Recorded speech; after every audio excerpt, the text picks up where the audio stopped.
بسم اللہ الرحمن الرحیم وبہ نستعین الصلاة والسلام علی رسولہ الکریم وعلی آلہ واصحابہ ومن تبعہم بإحسان الی یوم الدین اما بعد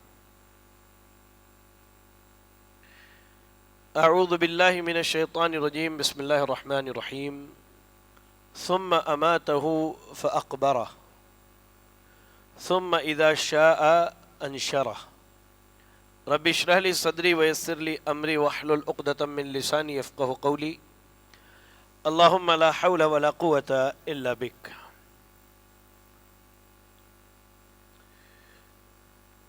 لائق صد احترام، قابل قدر صدر مجلس، جمعیت و جماعت کے ذمہ داران، محترم و مکرم بزرگ حضرات، نوجوان ساتھیوں، عزیز بچوں اور میری اسلامی ماؤں اور بہنوں، آج 12 جولائی ہفتے کا دن ہے اور آپ کی مسجد عائشہ رضی اللہ تعالی عنہا میں جنازے کے احکام و مسائل کے متعلق ایک ورک شاپ کا انعقاد کیا گیا ہے، جس کا بنیادی مقصد یہ ہے کہ یہاں جو افراد مرد و خواتین میں سے موجود ہیں وہ کم از کم ان باتوں کو سیکھ کے جائیں جن کا تعلق ہر انسان سے ہے۔ ہم میں سے تو کوئی ایسا نہیں ہے کہ جو مرنے والا نہیں ہے یا اس کے گھر کے افراد فوت نہ ہوتے ہوں۔ آئے دن کوئی نہ کوئی ہمارے خاندان میں، قبیلے میں، کنبے میں، پاس پڑوس میں فوت ہوتا ہے، اور بہت ساری ایسی چیزیں ہوتی ہیں کہ ہماری خواہش بھی ہوتی ہے کہ ہم اس میں آگے بڑھیں، لیکن علم نہ ہونے کی وجہ سے اپنے قدم کو پیچھے کھینچ لیتے ہیں۔ آج کے درس میں انشاءاللہ میں مختصراً، زیادہ تفصیل سے نہیں، کچھ موٹی موٹی بنیادی باتیں آپ کو سمجھا دوں گا، جو آپ یاد رکھیں تو آپ کے لیے زندگی میں بڑی آسانی ہوگی انشاءاللہ۔ اللہ سے دعا کیجئے کہ اللہ تعالی ہم سب کا یہاں اکٹھا ہونا قبول فرما لے اور ہمیں یہاں سے کچھ سیکھ کے جانے کی توفیق عطا فرمائے، آمین۔ دیکھیں، سب سے پہلا نقطہ ہے بیماری اور اسلام۔ بیماری در حقیقت اللہ رب العالمین کے جانب سے ایک آزمائش ہے۔ جو آدمی اس آزمائش میں صبر کر لے وہ کامیاب ہے، اور جو صبر کے دامن کو چھوڑ دے، کہہ لیجئے کہ ناکامی اور نامرادی اس کے حق میں ہے۔ اور آپ دیکھیں کہ بیماری ایک ایسی شے ہے جس سے اس کائنات کی سب سے عظیم الشان ہستی جناب محمد رسول اللہ صلی اللہ علیہ وسلم میں محفوظ نہیں رہے۔ سنن ابن ماجہ کی روایت ہے، صحیح سند سے حدیث آئی ہے، کہتے ہیں صحابہ اکرام اور بالخصوص سیدہ عائشہ رضی اللہ تعالی عنہ، لما مرض رسول اللہ صلی اللہ علیہ وسلم مرضه الذي مات فيه، کہ جب اللہ کے نبی بیمار ہوئے اس بیماری میں جس میں آپ کی موت ہوئی، تو حدیث کا ٹکڑا یہ بتاتا ہے کہ اللہ کے نبی بیمار ہوئے۔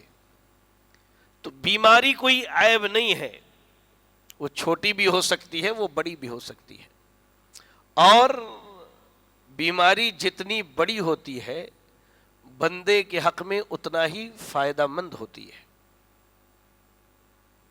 جامع ترمذی کی روایت ہے، اللہ کے نبی صلی اللہ علیہ وسلم ارشاد فرماتے ہیں، اذا اراد اللہ بعبدہ الخیر عجل لہ العقوبۃ فی الدنیا، جب اللہ اپنے کسی بندے کے ساتھ بھلائی کا ارادہ کرتا ہے تو اللہ تعالیٰ اسے دنیا میں سزا دینے میں جلدی کرتا ہے۔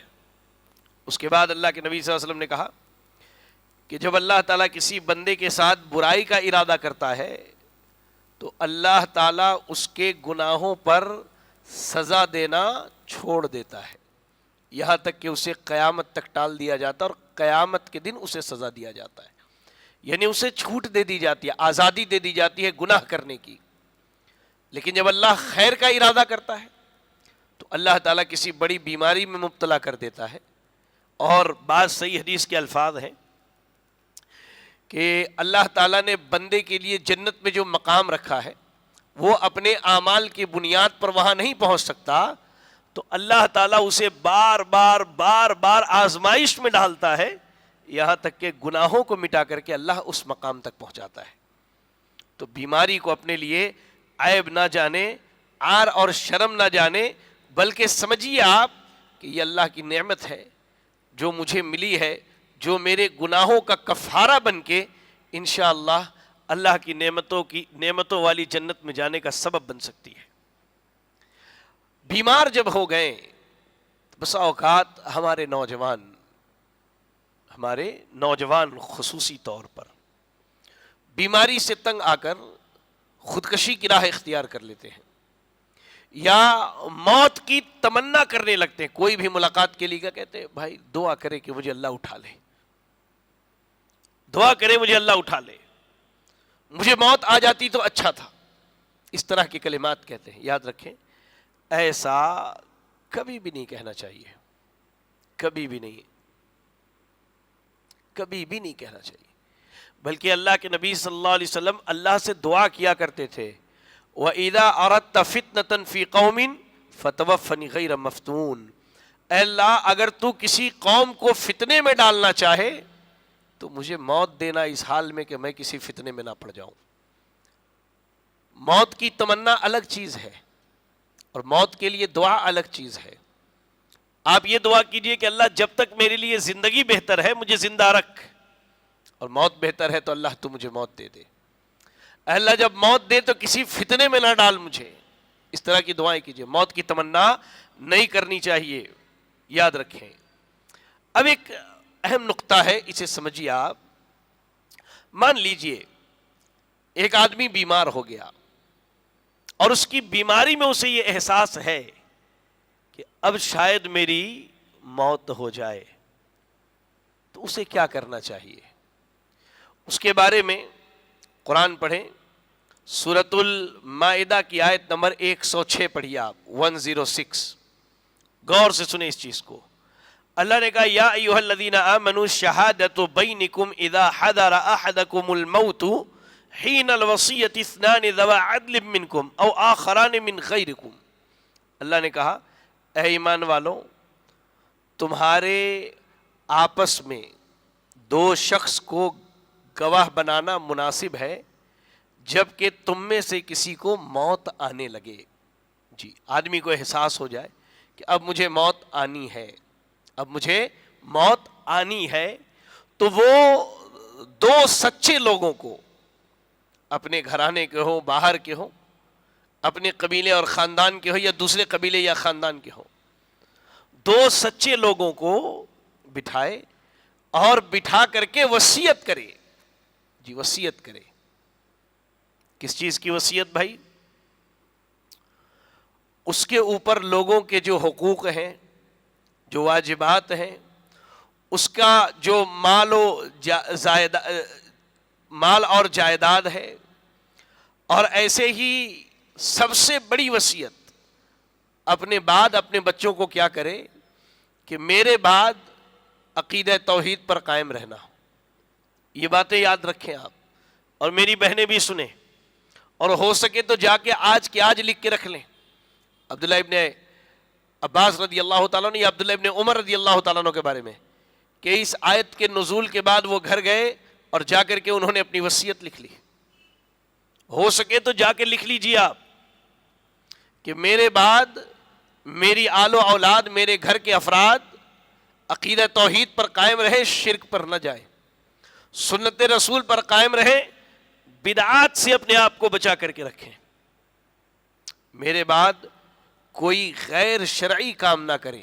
میری وفات ہو جائے تو کوئی کام ایسا نہ کریں جو اللہ کی ناراضگی کا سبب بننے والا ہے. میری وفات کے بعد رونے، چیخنے، چلانے، ماتم کرنے، نوحہ کرنے سے پرہیز کریں.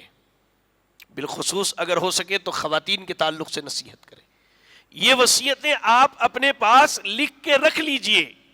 اس میں خاص وصیت، اگر میری وفات ہو جائے تو تجہیز و تکفین میں جتنی جلدی ہو سکے جلد سے جلد کیجئے. معلوم ہے کیوں؟ کل ہی مسجد تقویٰ میں مغرب کے بعد درس کے دوران ایک حدیث گزری کہ جو اللہ سے ملاقات کو پسند کرتا ہے تو اللہ تعالیٰ اس سے ملنا چاہتا ہے. تو ام المومنین عائشہ صدیقہ رضی اللہ تعالیٰ عنہ کہتی ہیں اللہ کے رسول صلی اللہ علیہ وسلم ہمیں تو موت ناپسند ہے. تو کہا کہ بات یہ نہیں ہے، بات یہ ہے کہ بندہ مومن کی جب موت کا وقت قریب آتا ہے تو اب وہ دنیا سے بیزار ہو کر اپنے فکر میں اللہ کی جنت کی نعمتوں کو یاد کرتا ہے تو اس کا شوق بڑھتا ہے کہ میں جنت میں جاؤں. تو یہ اللہ سے ملاقات کو پسند کرتا ہے تو اللہ اس سے ملنا چاہتا ہے. اور ایک آدمی بیماری کے عالم میں دنیا کی محبت میں ڈوبا جا رہا ہے، نہیں تھوڑی اور زندگی مل جاتی، تھوڑی اور مل جاتی، یہ اللہ سے ملنا ناپسند کرتا ہے، اللہ اس سے ملنا ناپسند کرتا ہے. اس لیے ہو سکے تو آپ جو ہے وصیت کریں. ایسے ہی آپ کو اللہ نے مال دیا ہے، وارثوں کا جو حق ہے وہ ادا کر دیا جائے. اس کے بعد وصیت آپ کر سکتے ہیں کہ 1/3 مال جو ہے میرا وہ اللہ کے راہ میں صدقہ کر دیا جائے. آپ وصیت کر سکتے ہیں، آپ کو اللہ رب العالمین نے حق دیا ہے.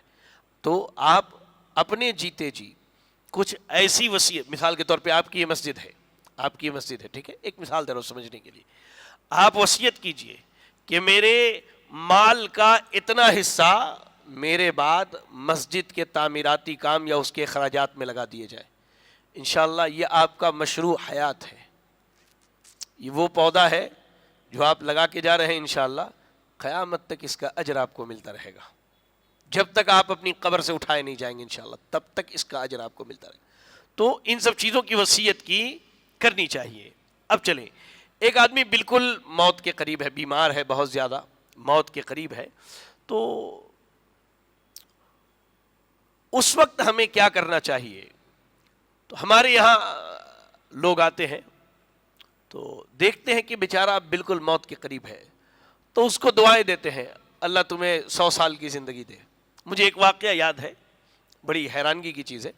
سعودی عرب میں رہتے ہوئے ہم جالیات میں ہمارے استاد شیخ رحمۃ اللہ بالی حفظہ اللہ نے کشمیر کے، انہوں نے ایک واقعہ سنایا تھا کہ جو موجودہ حاکم ہے ملک سلمان، ان کے والد ملک عبدالعزیز رحمہ اللہ جب بالکل موت کے قریب تھے، تو اب شاہی خاندان کے لوگ ہیں، اب لوگ آ رہے ہیں بڑی بڑی دعائیں دے رہے ہیں، اللہ آپ کی عمر دراز کرے، اللہ آپ کے ساتھ یہ کرے، اللہ آپ کے ساتھ یہ کرے.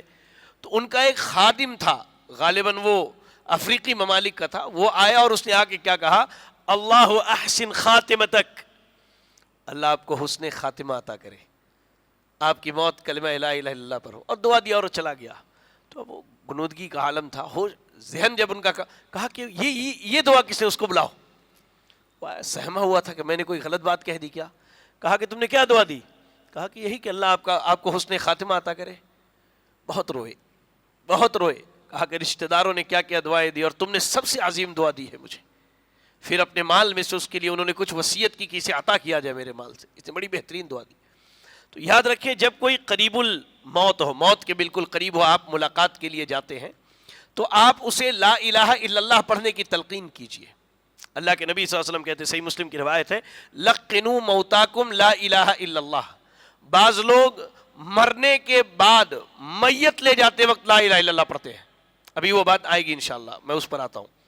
لیکن حدیث کیا ہے کہ جو قریب الموت ہے، موت کے بالکل قریب ہے، آپ اسے جب ملاقات کرے تو کیا کہے کہ آپ لا الہ الا اللہ پڑھیے، لا الہ الا اللہ پڑھیے. اس لیے کہ اللہ کے نبی صلی اللہ علیہ وسلم نے ارشاد فرمایا، سیدنا معاذ ابن جبل رضی اللہ تعالیٰ عنہ حدیث کی راوی ہے کہ من کان آخر کلامہ لا الہ الا اللہ دخل الجنہ. دنیا سے جاتے وقت جس بندے کا آخری کلمہ لا الہ الا اللہ ہوگا، اللہ تعالیٰ اسے جنت میں جگہ دے گا. کیا پتا آپ کی وصیت، آپ کی نصیحت کسی کو کام آ جائے. تو قریب الموت اگر کوئی ہے، آپ اس سے ملنے جاتے ہیں تو آپ جو ہے اسے لا الہ الا اللہ کی تلقین کیجیے. بعض لوگ قریب الموت کے سامنے سورہ یاسین کی تلاوت کرتے ہیں، اس کا سنت سے کوئی ثبوت نہیں ہے، کوئی ثبوت نہیں. ہاں ایک چیز ہے، قریب الموت ہے، بہت زیادہ بیمار ہے، آپ قرآن پڑھ لیجئے اس کے سامنے، ترجمہ پڑھ کے اسے سنائیے کہ اللہ نے اس آیت میں یہ کہا ہے، اللہ نے اس آیت میں یہ کہا ہے. ہو سکتا ہے اس کا دل نرم ہو جائے، وہ اللہ کے عذاب سے ڈر جائے، وہ توبہ کر لے، اللہ اکبر، یہ ایک الگ چیز ہے. لیکن خصوصی طور پہ سورہ یاسین پڑھنا، اس کی کوئی دلیل نہیں ملتی ہے.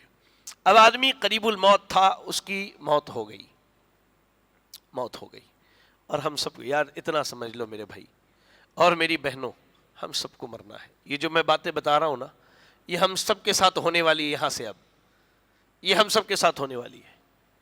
دھیان سے ان باتوں کو سمجھ کے جائیں. کہا کہ اگر کوئی فوت ہو جائے اور آپ وہاں موجود ہیں تو سب سے پہلا کام یہ کیجئے کہ آپ اس کی آنکھوں کو بند کر دیجئے. اس لیے کہ اللہ کے نبی صلی اللہ علیہ وسلم نے فرمایا، جب تم فوت ہونے والے کے پاس موجود ہو تو اس کی آنکھیں بند کر دو، کیونکہ جسم سے جب روح نکلتی ہے تو آنکھ اس کا پیچھا کرتی ہے، اور وہاں خیر اور بھلائی کی بات کرو، اس لیے کہ فرشتے تمہاری باتوں پر آمین کرتے ہیں. جی یہ اہم نقطہ ہے. کسی کی موت ہوگی، ہمارے یہاں کیا کرتے ہیں یار، میت ہو گئے وہیں کھڑے، دو چار لوگ اکٹھے ہو گئے، انہیں بڑا غلیظ آدمی تھا، میں تو سمجھتا ہوں اللہ اس کو معاف ہی نہیں کرتا. دو باتیں، پہلی بات، آپ ہیں کون یہ فیصلہ کرنے والے کہ اللہ کس کو معاف کرے گا اور اللہ کسے معاف نہیں کرے گا، پہلی بات. اور دوسری بات، اگر آپ اس طرح کی بات کرتے ہیں تو فرشتے یہ بات لکھ کے اللہ کے ہاں پہنچاتے ہیں. اس لیے میت ہو جائے تو سب سے پہلا کام کیجئے، اس کی آنکھیں بند کیجئے اور اس کے حق میں خیر کی باتیں کیجئے، دعائیں دیجئے اسے. فرشتے آمین کہتے ہیں، آپ کی باتوں کو لکھتے ہیں. دوسرا کام، آپ اسے ایک چادر سے ڈھک دیجئے، سر سے لے کر پیر تک مکمل. اس لیے کہ سیدہ عائشہ رضی اللہ تعالیٰ عنہ فرماتی ہیں کہ جب رسول اللہ صلی اللہ علیہ وسلم کی وفات ہوئی تو آپ کو ایک یمنی چادر سے ڈھک دیا گیا تھا، وہ چادر جو یمن میں بنایا گیا تھا. اب آپ کے گھر میں جو بھی چادر موجود ہو، کوشش کیجئے وفات ہونے کے بعد میت کو اس چادر سے مکمل ڈھک دیا جائے. اچھا، ایسے ہی اس کے جو یہ جبڑے ہیں، یہاں سے ایک رسی باندھ دی جائے تاکہ یہ منہ کھلا ہوا نہ رہے. اس کے ہاتھوں کو سیدھا کر کے پہلو میں رکھ دیا جائے. پیر جو ہے، پیر کے جو بڑی انگلیاں ہیں، انگوٹھا جسے کہتے ہیں، ان کو ایسے ملا کر کے باندھ دیا جائے، اور کوئی وزنی چیز اگر ممکن ہو تو میت کے پیٹ پہ رکھ دیا جائے تاکہ جسم جو ہے اکڑے نہیں، اپنی حالت پر رہے. جی سمجھ لیجئے، جبڑے کو باندھ دیا جائے، ٹھیک ہے، پیٹ پر کوئی بھاری چیز رکھ دی جائے، ہاتھ کو سیدھا کر دیا جائے اس طرح پہلو میں اس کے، اور اس کے قدم سیدھے کر کے پیر کی دونوں بڑی انگلیاں جو ہیں ان کو ملا کر کے رسی سے، دھاگے سے باندھ دیا جائے تاکہ جسم اپنی اصلی حالت میں رہے، اس کے اندر اکڑ پن نہ ہو، ٹیڑھا پن پیدا نہ ہو، کجی پیدا نہ ہو اس کے اندر. چلے اب اس کے بعد سب سے اہم کام، جی میت کے اوپر اگر قرض ہے تو اس قرض کی ادائیگی کی جائے. اچھا ایک سوال ہے، اللہ کے نبی صلی اللہ علیہ وسلم کے پہلے ایک حدیث سن لیجئے، نفس المؤمن معلقۃ بدینہ حتی یقضى عنہ، کہ مومن کی جان اس کے قرض کی وجہ سے اٹکی ہوئی رہتی ہے، یعنی جنت میں وہ نہیں جاتی، جنت کی نعمتوں میں نہیں جاتی جب تک کہ اس کی ادائیگی نہ کر دی جائے. سوال یہ کہ اس نے قرض لیا ہے، اس کی ادائیگی جب تک نہیں ہوگی تب تک اس کی جان اٹکی ہوئی ہے، اور اگر اس نے اپنے سگے بھائی، سگی بہن اور سگے چچا اور سگے ماموں اور گھر کے افراد کا حق مارا ہو، تب آپ کی کیا رائے ہے؟ جی یار بدر والے بولتے ہیں، آپ کی کیا رائے ہے؟ تو صرف قرض کی ادائیگی نہیں، آپ کو اگر معلوم ہے کہ آپ کے والد نے ظلم کر کے اپنے بھائی کا حق مارا ہے تو آپ اس حق کو دیجئے، ورنہ آپ تیار رہیے کہ قیامت کے دن آپ کے والد سے اتنا ہی اجر لے کر کے ان کے بھائی کو دیا جائے گا، اور اجر ختم ہو جائے لوگوں کا حق دیتے دیتے تو سامنے والے سے اتنا ہی گناہ لے کر کے ان پر لادا جائے گا. ماشاءاللہ آپ سب سمجھدار ہیں، میری بات سمجھ رہے میں کیا بتانا چاہتا ہوں؟ ٹھیک ہے، والد حیات میں تھے، ظلم زیادتی ہو گئی، انسان ہے، کوئی حرج کی بات نہیں، انسان ہے بھائی، لیکن ہمیں تو عقل ہے نا کہ کیا ہمارا ہے اور کیا ہمارے چچا کا ہے، یہ ہمیں تو عقل ہے نا، تو اس کی ادائیگی فوراً کیجیے۔ اس کے بعد میت ہو گئی تو سب سے یہ جو آنکھوں کو بند کرنا، جسم کو سیدھا کرنا، چادر سے ڈھانکنا، قرض کی ادائیگی کرنا، اس کے بعد اس کی تجہیز و تکفین میں جلدی کیجیے کہ جلد از جلد جو ہے اس کی تجہیز اور تکفین کی جائے، اسے غسل دیا جائے، تیار کیا جائے اور اسے لے جا کر کے دفن کیا جائے۔ ہمارے یہاں کیا ہوتا ہے، اللہ معاف فرمائے، لوگ بیچارے 2 دن ٹھنڈا گھر میں لاش لے جا کر کے رکھ دیتے ہیں۔ کیوں بھائی؟ تو ہمارا رشتہ دار کینیڈا میں رہتا ہے، بیٹا جو ہے یو ایس اے میں ہے، ابھی وہاں سے وہ چھٹی لے گا، پھر آنے کے لیے ویزا لگائیں گا، پھر ٹکٹ لیں گا، پھر وہ آئے گا 2 دن کے بعد، تب میت دفن ہوگی۔ یا اللہ، یار کتنے ظالم لوگ ہیں ہم یہ نہیں چاہتے کہ وہ جنت کی نعمتوں میں جلد از جلد چلا جائے؟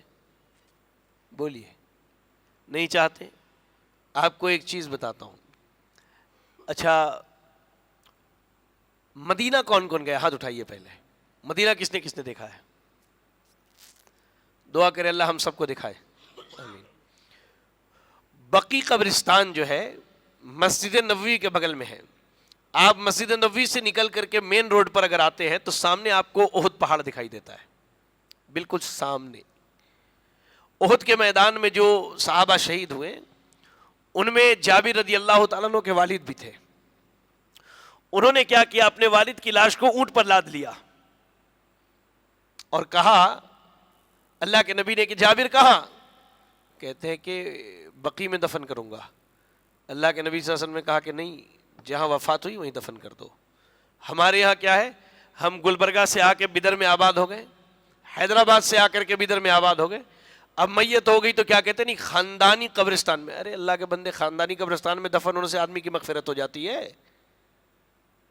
یہ بتائیں، نہیں ہم وہاں لے جا کر کے دفن کریں گے۔ یہ سنت کے خلاف ہے، سنت کے خلاف۔ جتنی جلدی ہو سکے تدفین، تجہیز و تکفین تیاری کیجئے کفن کی، اور اسے دفن کرنے میں جلدی کیجئے، یہ بنیادی چیزیں ہیں۔ اچھا میت ہو گئی تو رشتہ داروں کو موت کی خبر دینی چاہیے تاکہ زیادہ سے زیادہ لوگ اس میں شریک ہو۔ اب ہمارے یہاں، آپ کے ہاں تو پتہ نہیں، ہم نے دیکھا بسا اوقات مساجد سے اعلان ہوتے ہیں فلاں صاحب، اچھا نام بھی سیدھے سیدھے لوگ نہیں بتاتے، آپ تھوڑی دیر سسپینس میں رہتے، انہیں فوت ہوا کہ انہیں فوت ہوا، یہ مرے کہ وہ مرے، بعد میں پتہ چلتا نہیں ان کے فلاں صاحب کے بھائی کے، بہن کے، بیٹے کی، بیوی کی، مامی کی، خالہ کی بہن کی وفات ہوئی ہے، تو اچھا اس کی وفات ہوئی ہے۔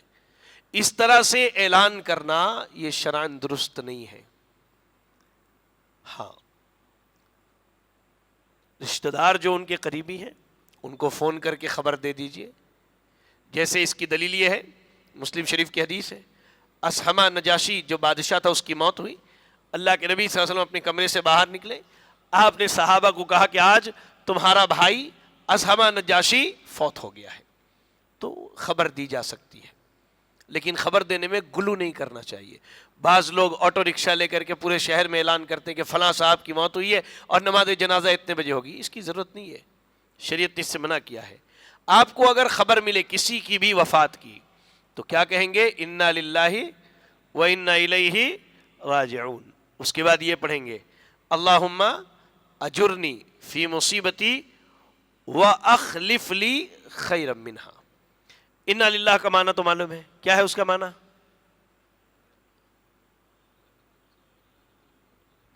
انا للہ، ہمیں اللہ ہی نے پیدا کیا ہے اور اللہ ہی کی طرف لوٹ کے جاؤ۔ اس کے بعد کا ٹکڑا بڑا جامع ہے، اللہم اجرنی فی مصیبتی، اے اللہ میری اس مصیبت پر مجھے اجر دے، وَأَخْلِفْ لِي خَيْرًا مِنْهَا، اور مجھے اس کا بہتر بدل عطا فرما۔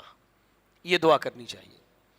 آپ نے دعا پڑھ لی، اب جو ہے ماحول یہ ہے ہمارے یہاں، خبر ملتے ہی بسا اوقات خواتین کی میں زیادہ بات کر رہا ہوں، خواتین ذرا اس پر غور کریں،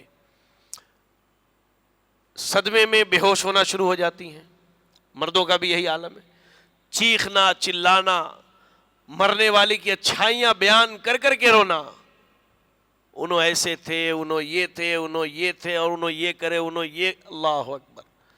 میت پر صبر کرنا چاہیے.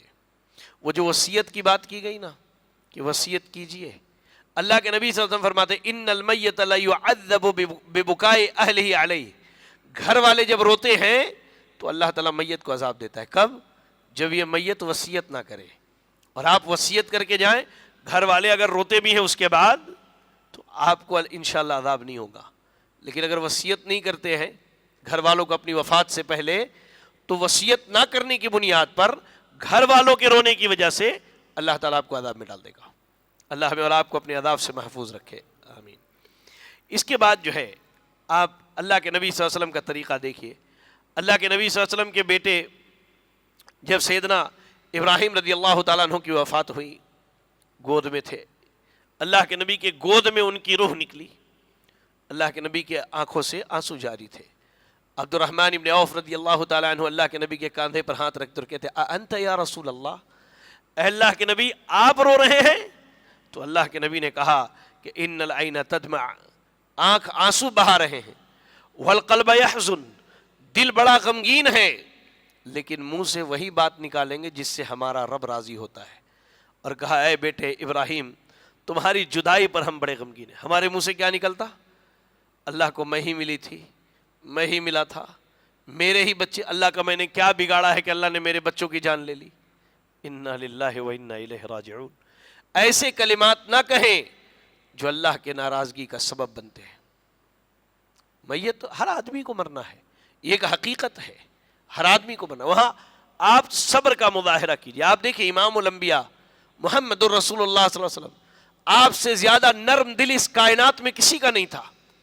اور آپ اپنی اولاد سے جتنی محبت کرتے تھے کوئی اپنی اولاد سے اتنی محبت نہیں کر سکتا. لیکن اس کے باوجود آپ نے کیا کہا کہ آنکھ آنسو بہا رہے ہیں، دل غمگین ہے، زبان سے وہی بات نکالیں گے جس سے اللہ تعالیٰ راضی ہوتا ہے. اس لیے اسوہ رسول کو لازم پکڑیے. موت پر چیخنے چلانے سے بہتر ہے کہ صبر کیجیے.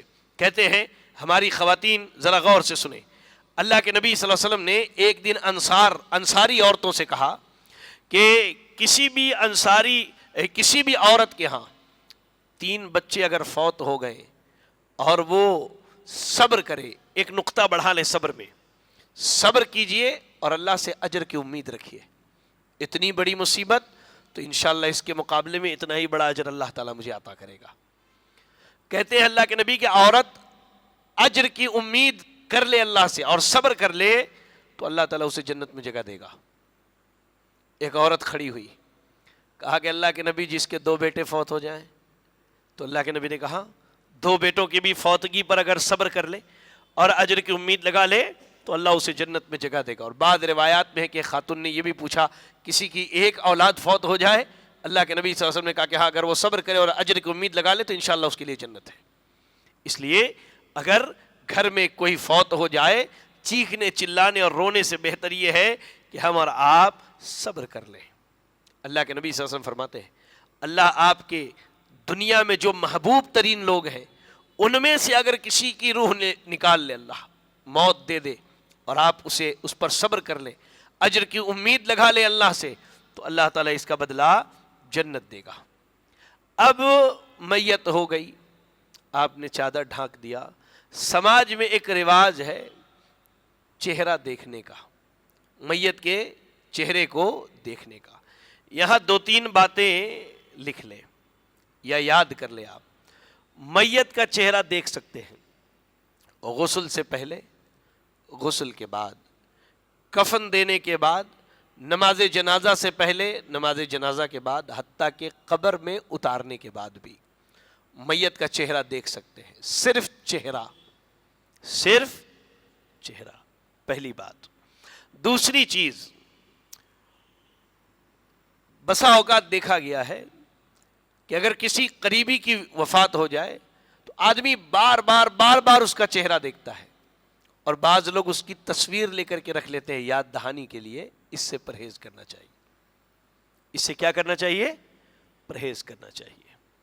تیسری بات،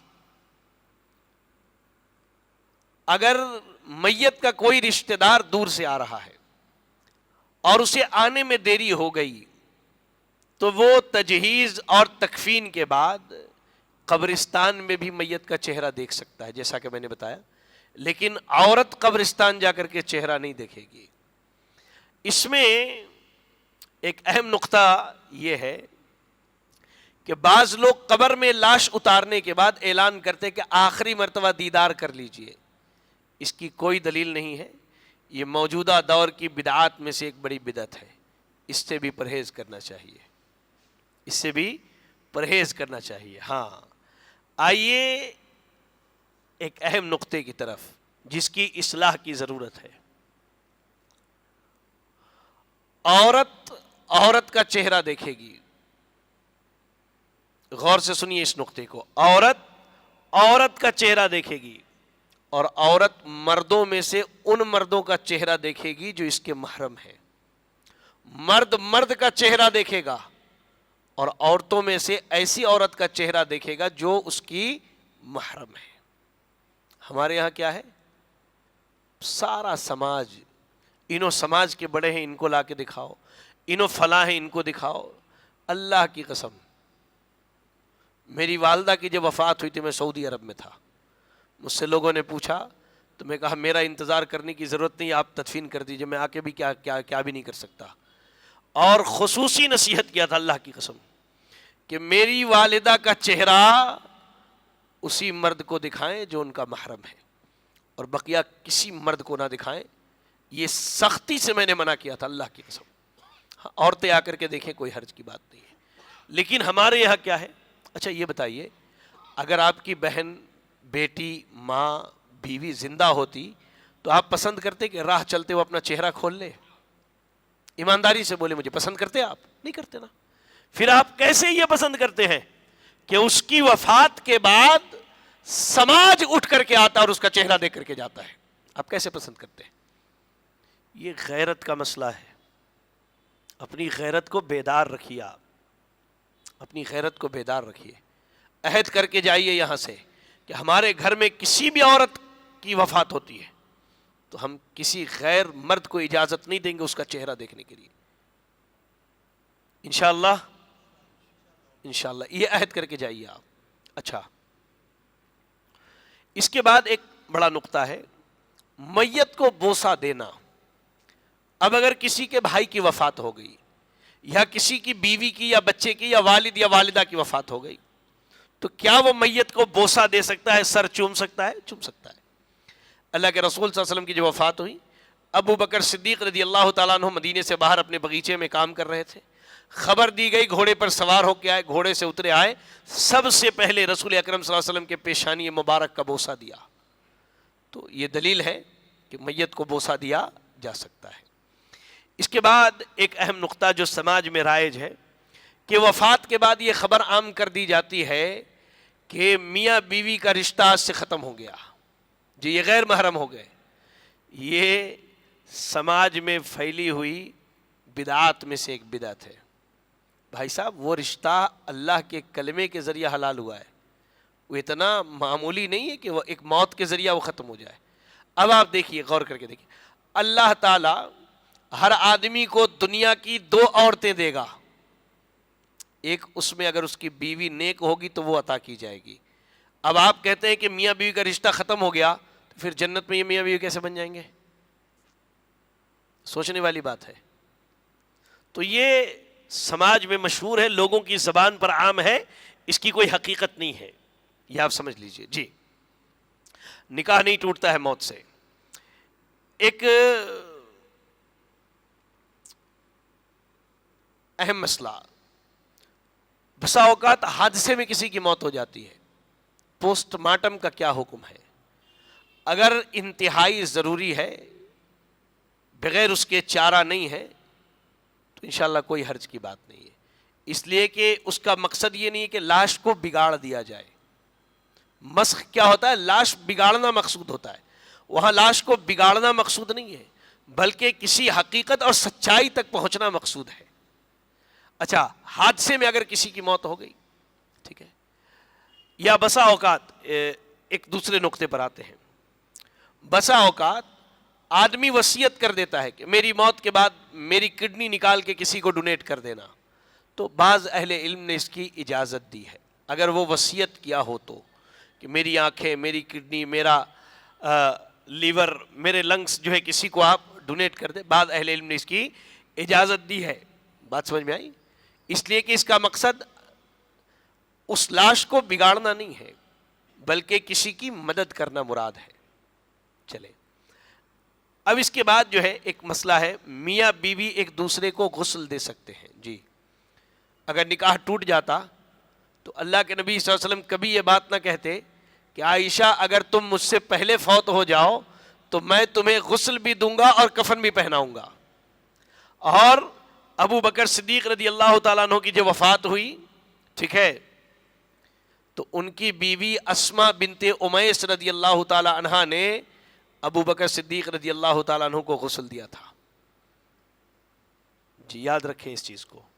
تو بیوی شوہر کو اور شوہر بیوی کو موت کے بعد غسل دے سکتا ہے. میت کو غسل دینے کا کیا طریقہ ہے؟ اب تھوڑا سا بیدار ہو جائیے. میت کو غسل دینے کا کیا طریقہ ہے؟ تو آپ دو تین چیزوں کا خیال کریں. پانی جو ہے ہلکا گرم کر لیجیے آپ. بیری کا پتا، بیری کا پتا سمجھتے نا؟ ہاں، وہ تھوڑا سا لائیے، لا کر کے اس میں توڑ کے ڈال دیجیے اور اس کے ساتھ اسے ابال لیجیے، ہلکا، بہت زیادہ گرم نہیں. ٹھیک ہے. میت کو آپ لٹا دیجیے. میت کو کیا کیجیے؟ لٹا دیجیے. لٹانے کے بعد جو ہے، اب اگر اس کے جسم پر کپڑے ہیں، جیسے اچانک کسی کی موت ہو گئی تو کپڑا اگر کھول کے نکال سکتے ہیں تو نکالیے، ورنہ اسے کینچی سے کاٹ کے الگ کر دیجیے اس کے جسم سے. کپڑا جب الگ کریں گے تو ایک بڑی سی چادر لے کر کے اس کے گھٹنے سے لے کر کے، مرد ہے اگر تو ناف تک جو ہے اسے رکھ دیا جائے گا اور عورت کے پورے جسم پر رکھا جائے گا. عورت کے پورے جسم پر رکھا جائے گا. اب آپ نے کپڑا نکال لیا. اب آپ کیا کریں گے؟ اگر اس کے ناخن بڑھے ہوئے ہیں تو اس کے ناخن کاٹ دیجئے، مونچھیں بڑی ہے تو وہ کاٹ دیجئے، بغل کے بال بڑھے ہوئے ہیں تو اس کی صفائی کر دیجئے، زیر ناف پر نہیں جائیں گے. بات سمجھ میں آئی؟ ان چیزوں کو رکھیے. اس کے بارے میں علماء کے دو اقوال ہیں. بعض اہل علم کہتے ہیں کہ ان کو بہا دیا جائے گا، ناخن وغیرہ جو ہے، یا ان کو اسی میت کے ساتھ کفن میں ڈال کر کے دفن کر دیا جائے گا. دونوں چیزیں ہیں آپ کے اختیار میں. اب جو ہے آپ نے میت کو لٹایا، کپڑے نکال دیے، اس کا سطر ڈھانپ دیا، ناخن وغیرہ آپ نے کاٹ دیا. اب میت کو تھوڑا سا اٹھا کر کے اس طرح، بعد میں اگر کوئی لیٹنا چاہے تو انشاءاللہ وہ میں طریقہ بتا دیتا ہوں. ٹھیک ہے.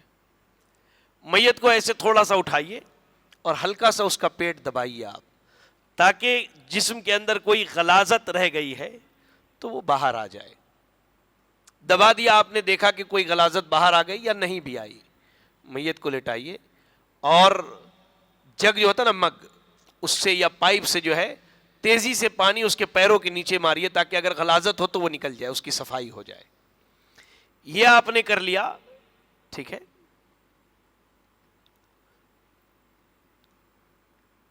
اس کے بعد جس طرح نماز کے لیے وضو کرتے ہیں ویسے میت کو وضو کروائیے.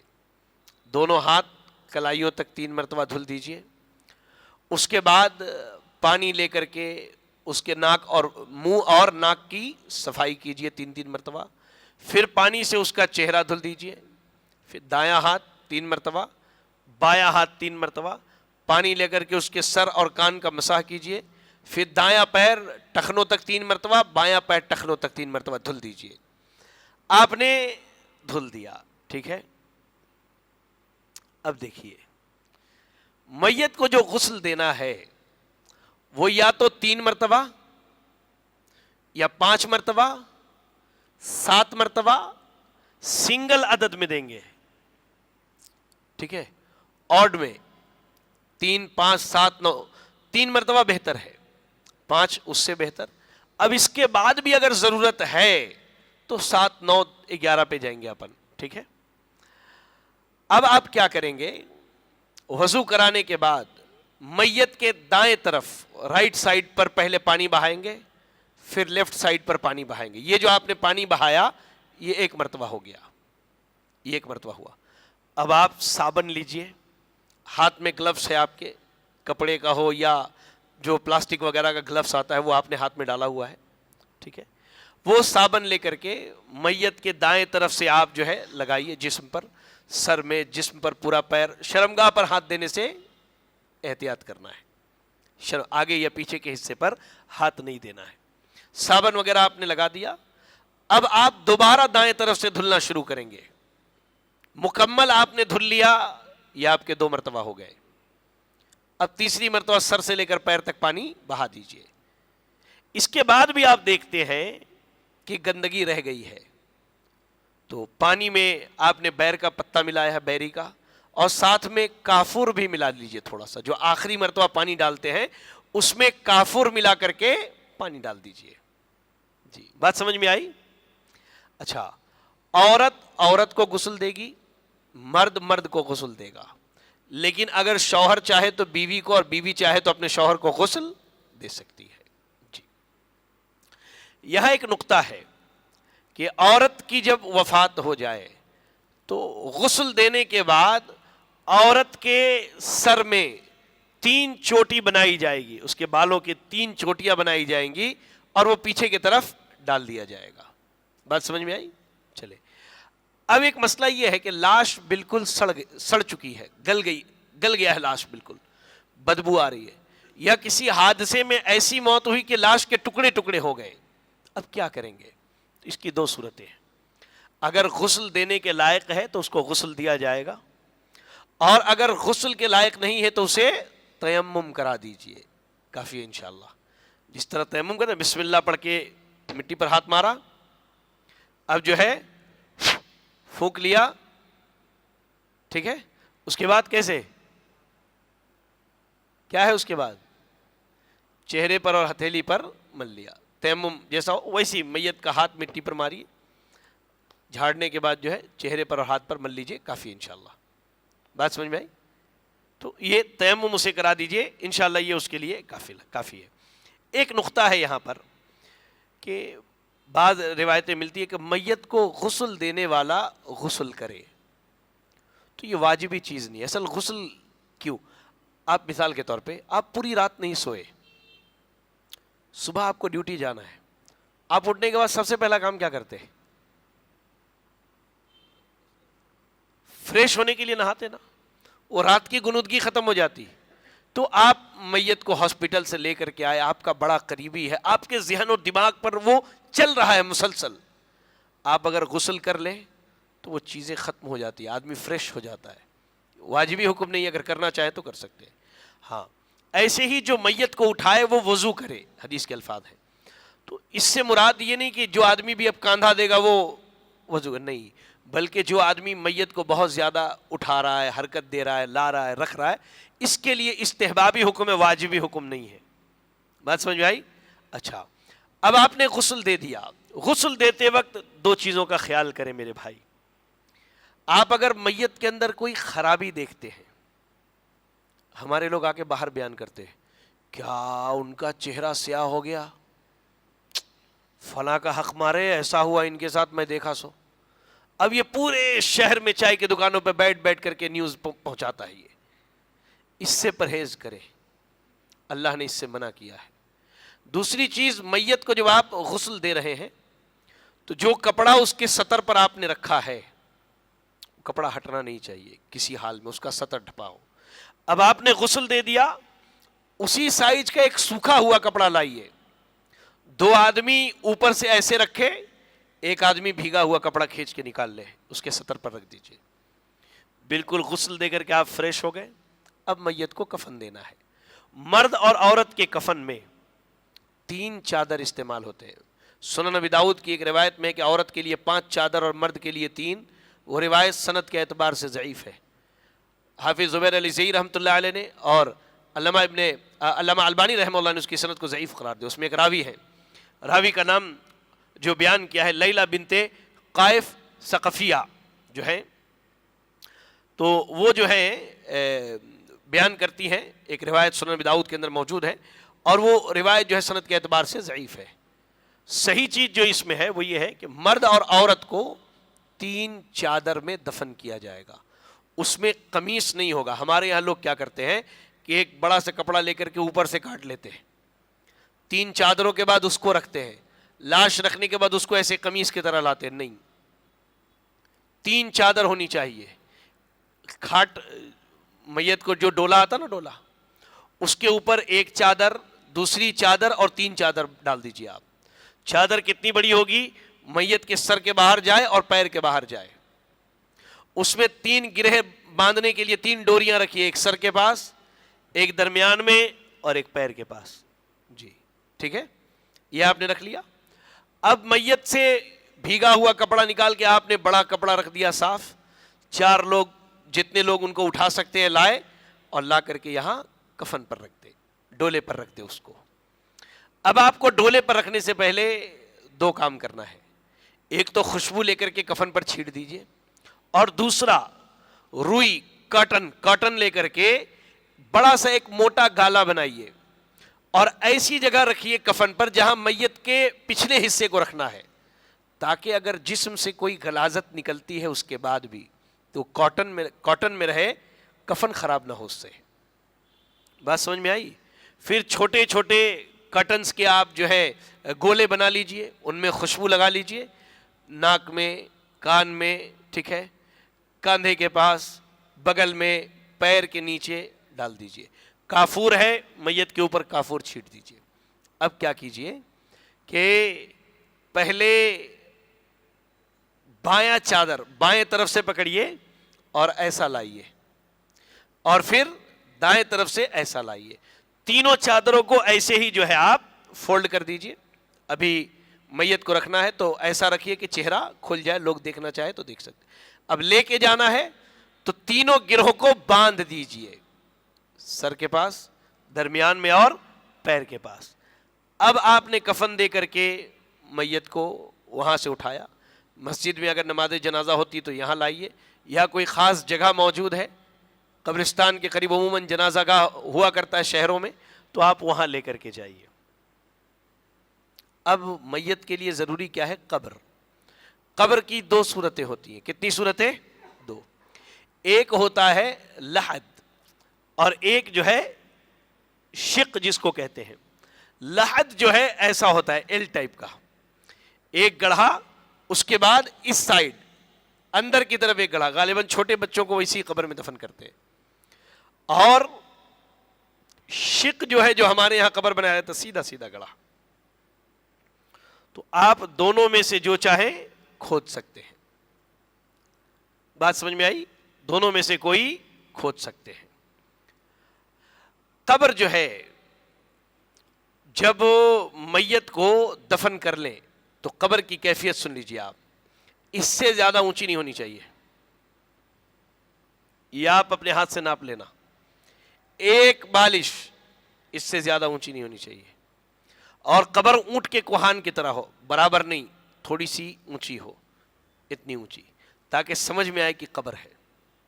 ٹھیک ہے. وہاں بسا اوقات لوگ کیا کرتے ہیں, کوئی پودا لگا دیتے ہیں, پھول وغیرہ ڈال دیتے ہیں.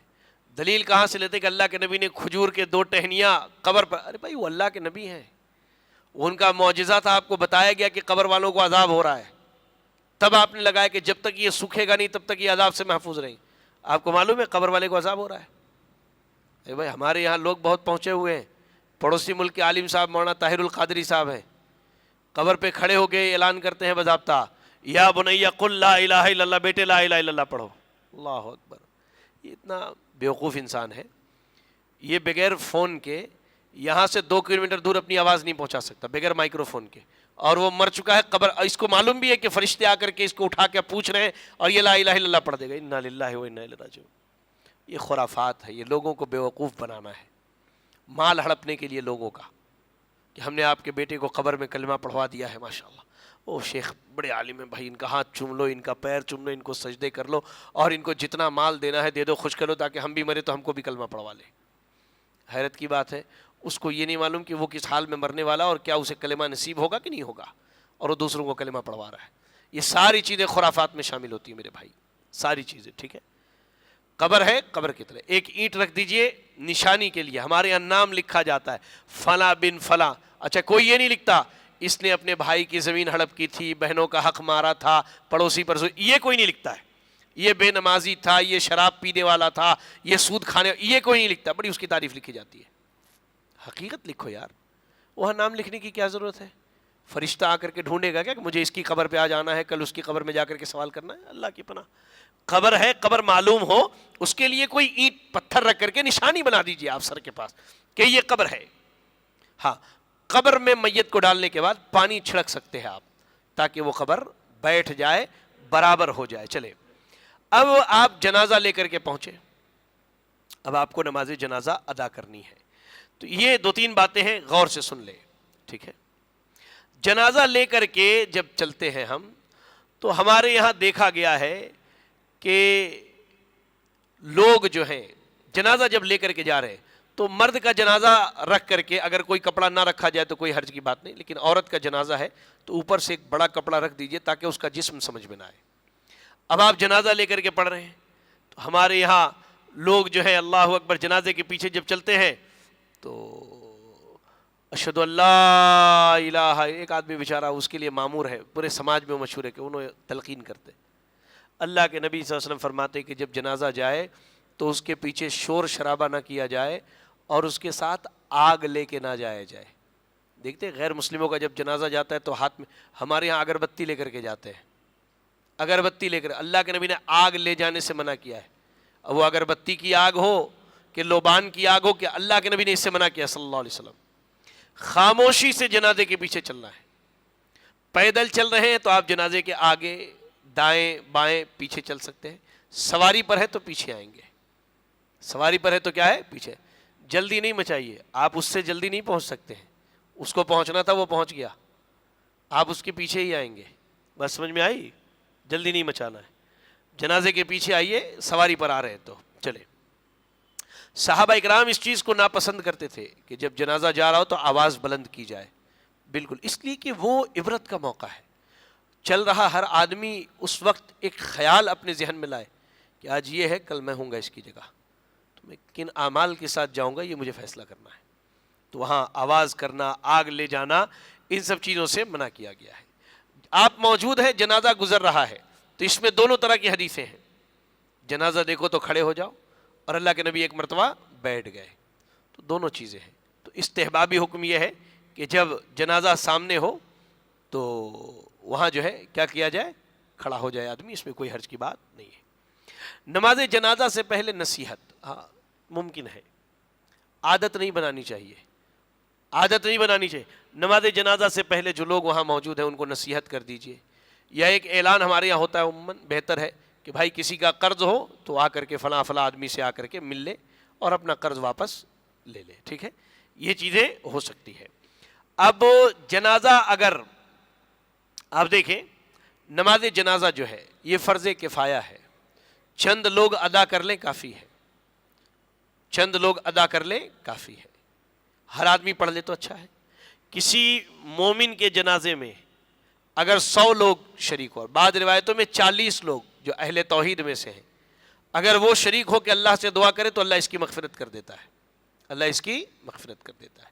نماز جنازہ مرد اور عورت دونوں پڑھ سکتے ہیں، ابھی میں دونوں کی تفصیل بتا دیتا ہوں۔ جنازے کے لیے جب صف لگائی جائے گی تو 3 صف لگانا مستحب ہے، واجب نہیں ہے۔ 2 صف بھی لگائی جا سکتی ہے، 3 4 5 6 جتنی صفیں ہو سکتی ہیں لگا لیں، اس میں کوئی حرج کی بات نہیں ہے۔ عورتیں، میت اگر مرد ہے اور آپ میں سے کوئی نماز جنازہ پڑھا رہا ہے، پڑھائیے، اپنے گھر کے لوگوں کی نماز جنازہ پڑھائیے۔ میت اگر مرد ہے تو مرد کے سر کے پاس کھڑے ہوں گے آپ، لاش رکھی جائے گی، اس کے سر کے پاس آپ کھڑے ہو کر کے نماز جنازہ پڑھائیں گے۔ اور اگر عورت ہے تو اس کے درمیان میں کھڑے ہو کر کے آپ نماز جنازہ پڑھائیں گے۔ اب ایک سوال ہے کہ ایک ہی گھر کے کئی لوگ فوت ہو گئے، مرد بھی ہے، عورتیں بھی ہیں، بچے بھی ہیں، تب کیا کریں گے؟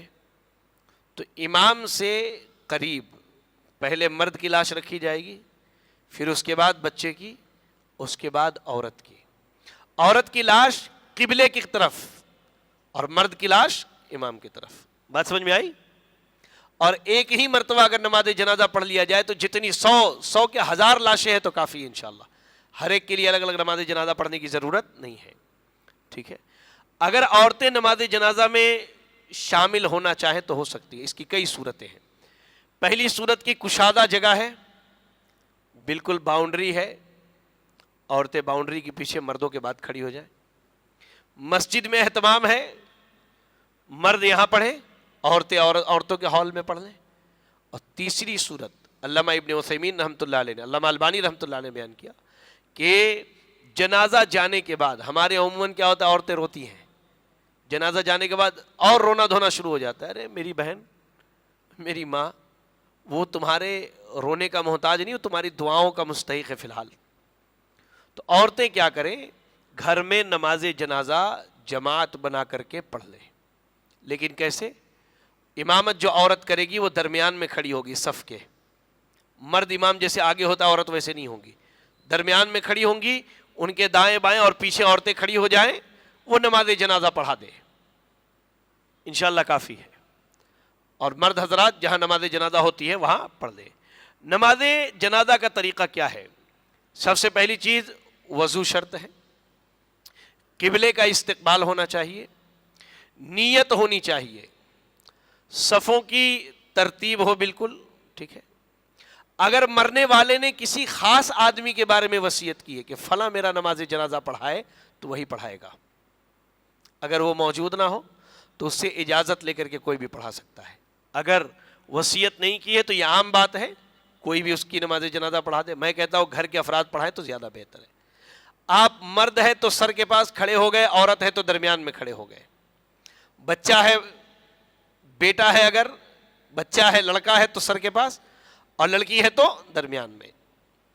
اب نماز جنازہ کے لیے جتنی بھی روایتیں ملتی ہیں ان میں مجموعی طور پر جو سب سے صحیح روایت ہے اور جس پر کہہ لیجئے کہ سلف کا عمل رہا ہے، 4 تکبیریں ہوتی ہیں۔ کتنی تکبیریں؟ 4۔ اللہ اکبر پہلی تکبیر، اس میں کیا پڑھنا ہے؟ اگر آپ چاہیں تو نماز میں جو ثنا پڑھتے ہیں سبحانک اللہم و بحمدک و تبارک اسمک کا پڑھ سکتے ہیں، اگر نہ بھی پڑھے تو کوئی حرج کی بات نہیں۔ اعوذ باللہ پڑھیے، بسم اللہ پڑھیے، سورۃ الفاتحہ پڑھیے، اور مختصر سی کوئی سورت پڑھ لیجئے۔ دوسری تکبیر اللہ اکبر، تکبیر جتنی مرتبہ کہیں گے رفع الیدین کریں گے، مسند امام احمد کی روایت ہے، حدیث بالکل صحیح سند سے رفع الیدین کیا جائے گا۔ اللہ اکبر کیا پڑھیں گے؟ درود ابراہیمی، نماز میں جو پڑھتے تشہد، اللہم صلی علی محمد وعلی آل محمد کما صلیت علی ابراہیم وعلی آل ابراہیم، درود آپ مکمل پڑھ لیے۔ اللہ اکبر۔ اب اس کے بعد میت کے حق میں دعا کریں گے۔ اب سوال یہ ہے کہ ہمیں تو دعا یاد نہیں ہے، کس کو یاد ہے؟ دائیں ہاتھ اٹھایا کرے، جی کے پاس بیٹھ کر کے یاد کر لو، ٹھیک ہے؟ دعا یاد کر لو، آپ سب یاد کر لیں، عورتیں بھی یاد کر لیں۔ پھر چوتھی تکبیر اللہ اکبر، السلام علیکم ورحمۃ اللہ، کافی ہے، نماز جنازہ ہو گئی۔ ایک سلام، حرم میں دیکھتے ہوں گے یہاں سے لوگ جب جاتے ہیں حرم میں نماز جنازہ میں امام ایک طرف سلام پھیرتا، ارے انہیں وہابی ہے، ایک طرف سلام پھیرا۔ سنت یہی ہے کہ نماز جنازہ میں ایک طرف سلام پھیرا جائے۔ ہاں، عام نمازوں کی اقتدا میں امام اگر دوسری طرف سلام پھیر دے تو کوئی حرج کی بات نہیں، لیکن سنت کیا ہے؟ ایک طرف آپ پڑھا دیجئے، ایک طرف سلام پھیر کے بوال دیکھیے اس کے بعد، ٹھیک ہے؟ تو ایک طرف سلام پھیر لے کافی ہے، دوسری طرف بھی سلام پھیر لیں کافی ہے الحمدللہ۔ بسا اوقات ہم نے دیکھا ہے کہ نماز جنازہ کے بعد بھی امام صاحب کھڑے ہو کے دعا کرتے ہیں۔ بھائی پھر نماز جنازہ پڑھے کئی کو آپ؟ کیوں پڑھا آپ نے نماز جنازہ؟ اور دیکھیے ترتیب کتنی اچھی ہے. آپ پہلے سورہ فاتحہ پڑھتے ہیں یعنی اللہ کی تعریف کرتے ہیں, درود پڑھتے ہیں, اللہ کے نبی نے کہا مجھ پر درود نہ پڑھو گے دعا اللہ تک نہیں پہنچے گی, درود پڑھتے ہیں, اس کے بعد دعا کرتے ہیں اور سلام پر ختم کرتے ہیں, وہاں بھی اللہ کی تعریف کی جاتی ہے. تو یہ دعا کا پروسیس ہے نماز جنازہ اصل میں, لوگ سمجھتے نہیں اس چیز کو.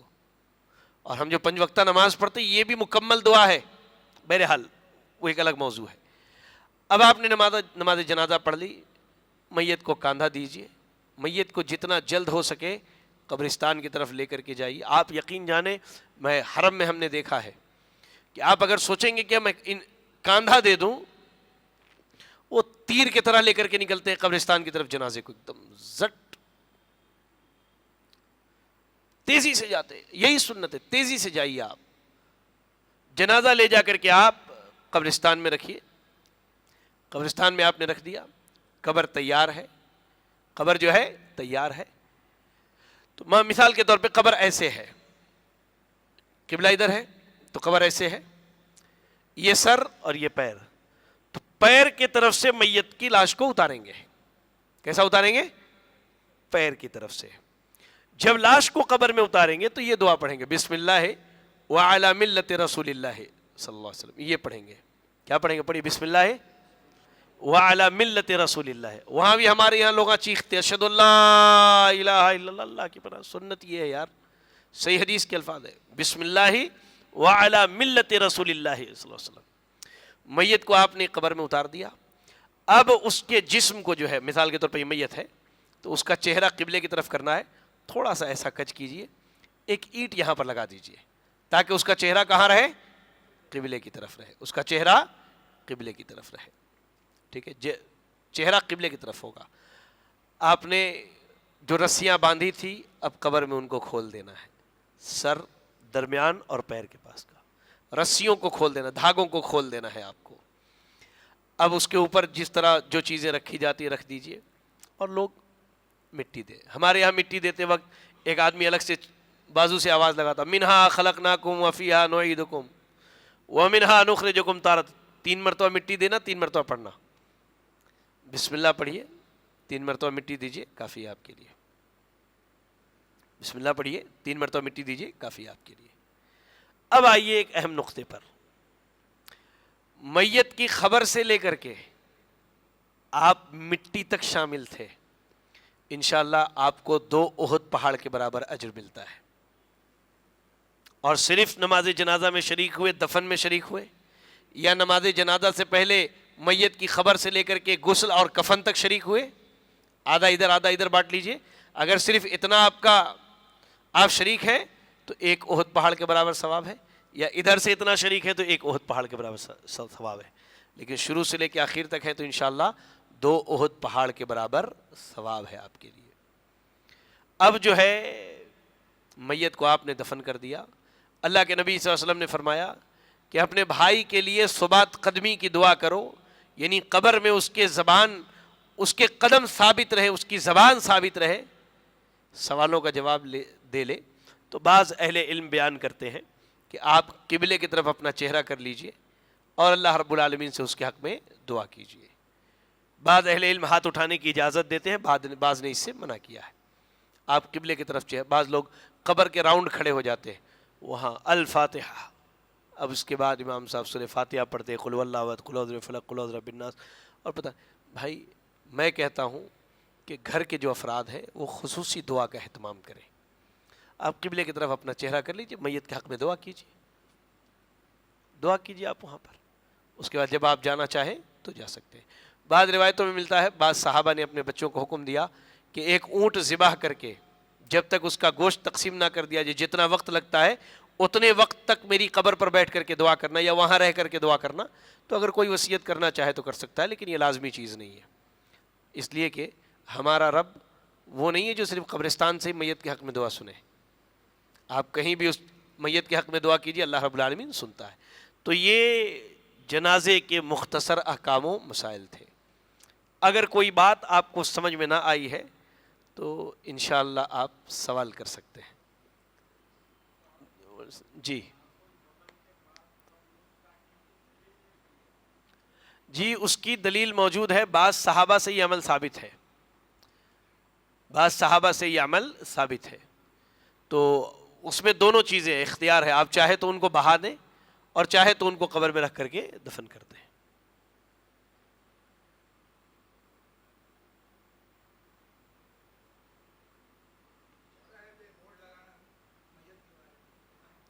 جی ہاں، چوراہے پر بورڈ لگاتے ہیں، یہ درست نہیں ہے. خصوصی طور پہ جو رشتہ دار ہیں قریبی، ان کو خبر دے دی جائے کافی ہے. اللہ کے نبی صلی اللہ علیہ وسلم کے زمانے میں، صحیح بخاری وغیرہ کی روایت ہے، ایک عورت مسجد میں جھاڑو دیا کرتی تھی. 3-4 دن تک آپ نے اسے نہیں دیکھا. تو اللہ کے نبی نے کہا کہ وہ عورت کہاں ہے؟ تو صحابہ نے کہا کہ اللہ کے رسول 2-3 دن پہلے اس کی وفات ہو گئی، رات کا وقت تھا، رات کا وقت تھا، تو ہم نے آپ کو بیدار کرنا مناسب نہیں سمجھا، اس لیے جو ہے نماز جنازہ پڑھی اور اس کو دفن کر دیا. آپ نے کہا کہ اس کی قبر کہاں ہے، لے چلو مجھے. صحابہ نے دکھایا، آپ وہاں گئے، آپ نے اس کے حق میں مغفرت کی دعا کی. تو اب سوچئے مسجد نبوی کی خادمہ فوت ہوتی ہے اور اللہ کے نبی کا گھر مسجد نبوی میں ہے، لیکن اللہ کے نبی کو بھی خبر نہیں تھی. تو اس طرح تشہیر اور اعلان نہیں کرنا چاہیے. خصوصی طور پہ جو رشتہ دار ہیں قریبی، ان کو بتا دیجئے تاکہ وہ نماز جنازہ میں شریک ہو جائے. مرحوم نہیں کہنا چاہیے. مرحوم کے معنی ہوتے ہیں کہ ان پر رحم کر دیا گیا. ہم کون ہوتے ہیں فیصلہ کرنے والے کہ اللہ نے اس پر رحم کر دیا ہے؟ بھائی ہمارے یہاں یہ اصطلاح بہت مشہور ہے اپنے سماج میں، مرحوم فلاں، مرحوم فلاں. مرحوم کے معنی ہوتے ہیں ایسا شخص جس پر رحم کر دیا گیا. تو ہمیں تو معلوم نہیں نا کہ اس کے اعمال کیسے تھے، اس پر رحم کیا گیا، یہ اللہ کے عذاب میں مبتلا ہے. تو یہ لفظ کہنے سے پرہیز کرنا چاہیے.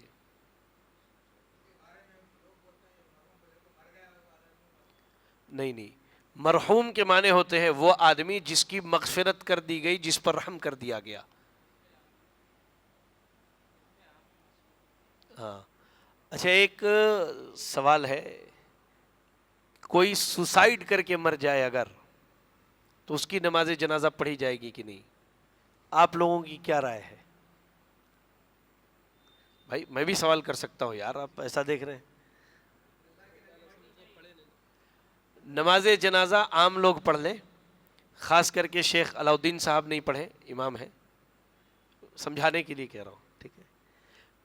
صدر صاحب جمعیت کے ذمہ دار ہیں، اللہ سب کے گھر کے افراد کی حفاظت فرمائے، اللہ ہر فتنے سے محفوظ رکھے. اگر کوئی جماعت کا کوئی فرد یا کسی کے گھر کے افراد خودکشی کر لے، آپ کے گھر کا بھی اگر کوئی کر لے تو نہ پڑھے، سیدھی بات ہے. تاکہ لوگوں کو معلوم ہونا چاہیے کہ اگر میں یہ عمل کر لوں تو سماج کے جو بڑے لوگ ہیں مرنے کے بعد ہمارا بائک آؤٹ کرتے. اور اللہ کے نبی نے اس سے منع کیا.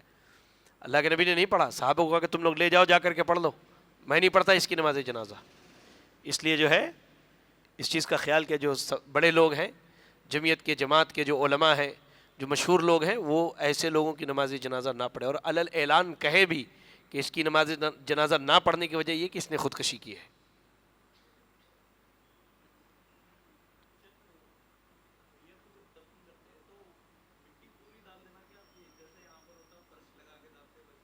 نہیں، کچھ لگا کے ڈال سکتے ہیں.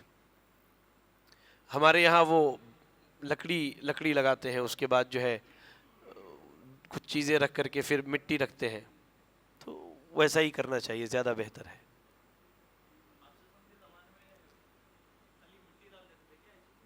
واللہ عالم، مجھے اس کا علم نہیں ہے، مجھے اس کا علم نہیں. ہاں حالانکہ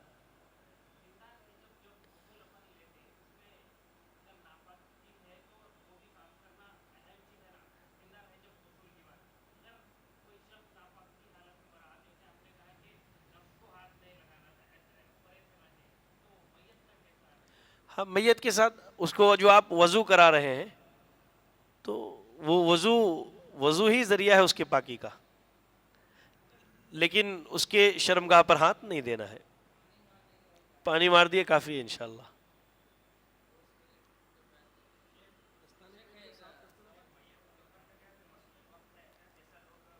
بعض روایتوں میں ہے کہ 3 وقت میت کو دفن نہیں کرنا چاہیے، نماز جنازہ نہیں پڑھنی چاہیے. ایک فجر کے بعد، ایک زوال کے وقت، اور ایک غروب کے وقت. 3 وقت. تو یہ چیز مکروہ تنزیہی ہے، حرام نہیں ہے، ناپسندیدہ ہے۔ اگر مثال کے طور پہ کسی کی نماز جنازہ کی تیاری کرتے کرتے ایسا ہو گیا کہ اب سورج غروب ہونے والا ہے، اور اگر آپ پڑھنا چاہیں تو پڑھ سکتے ہیں، انشاءاللہ پڑھ سکتے ہیں، دفن بھی کر سکتے ہیں، کیونکہ دونوں طرح کی روایتیں ملتی ہیں، اور اہل علم نے یہی چیز بیان کیا ہے کہ یہ کوئی واجبی چیز نہیں کہ ان اوقات میں آپ دفن نہیں کر سکتے، نماز جنازہ نہیں پڑھ سکتے، ہاں لیکن پرہیز کرنا چاہیے ان اوقات میں دفن کرنے اور نماز جنازہ پڑھنے سے، سورج نکلتے وقت، زوال جب ہو رہا ہو تب، اور جو ہے سورج غروب ہوتے وقت۔ جی نہیں شیخ، اس سے بھی پرہیز کرنا چاہیے، نہیں ہاں، دستانے پہن کے بھی شرمگاہ پہ ہاتھ نہیں دینا چاہیے، پرہیز کرنا چاہیے اس سے، ہاں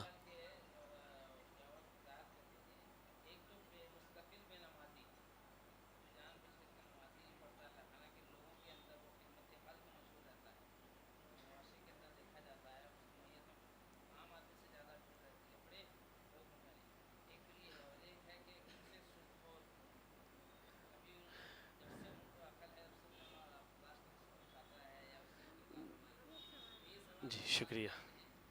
جی دو سوال ہیں شیخ کے۔ بے نمازی کئی طرح کے ہیں، کچھ جو ہے پڑھنے اور چھوڑنے والے ہیں، کچھ جو ہے اقرار کرتے ہیں کہ نہیں نماز فرض ہے لیکن پڑھتے نہیں ہیں، اور کچھ ایسے جو کہتے ہیں یار نماز وماز کچھ بھی نہیں ہے، جی لو زندگی یہیں سب ختم ہو جاتی ہے۔ تو بے نمازی کے بارے میں اہل علم کا متفقہ فیصلہ یہی ہے کہ جو جان بوجھ کر کے مسلسل نماز چھوڑنے والا ہے، اس کی موت ہوتی ہے تو کفر پر موت ہوتی ہے، باقی اللہ تعالیٰ بہتر جانتا اس کے بارے میں۔ تو ایسے آدمی کی نماز جنازہ کے بارے میں علامہ ابن عثیمین، علامہ ابن باز اور دیگر علماء کا فتویٰ ہے کہ نہ اس کی نماز جنازہ پڑھی جائے گی، نہ اس کے باپ کی نہ اس کا مال اس کے وارثوں میں جائے گا، اور نہ اسے مسلمانوں کے قبرستان میں دفن کیا جائے گا۔ بے نمازی کے بارے میں بہت سخت وعید ہے یہ۔ ایک آدمی سود خور ہے، ٹھیک ہے، سود کھانا بڑے گناہوں میں سے ہے، بہرحال اس کی نماز جنازہ پڑھی جائے گی، لیکن اس کا حال کیا ہوگا یہ اللہ کو معلوم ہے۔ لیکن جو سماج کے بڑے لوگ ہیں، پھر کہوں گا ایسے لوگوں کی نماز جنازہ میں شریک ہونے سے بچنا چاہیے۔ میت کو اگر مرحوم نہ کہا جائے تو کیا کہا جائے؟ بہت اچھا سوال ہے، آپ لوگوں نے پوچھا ہی نہیں۔ تو میت کو کہیے کہ فلاں صاحب فوت ہو گئے، یا فلاں صاحبہ وفات پا چکی ہیں، ٹھیک ہے، ہاں میت کو مرحوم نہ کہیے۔ میت اگر اہل توحید میں سے ہے، آپ کو معلوم ہے کہ یہ مرد یا عورت شرک نہیں کرتے تھے، تو جب بھی ان کا ذکر ہو آپ اللہ سے کہیں رحمہ اللہ، اللہ ان پر رحم فرمائے، دعا کیجئے۔ ہمارے یہاں کہتے ہیں رحمت اللہ علیہ، یہ بھی نہیں کہنا چاہیے۔ آپ اور ہم کون ہیں اللہ کی رحمت کو واجب کرنے والے؟ بلکہ کیا کہنا چاہیے؟ رحمہ اللہ، مرد ہے تو، اور عورت ہے تو رحمہ اللہ، رحمہ اللہ، اللہ ان پر رحم فرمائے، دعا دیجئے، اور عورت ہے تو اللہ ان پر رحم فرمائے، یہ دعا دیجئے آپ۔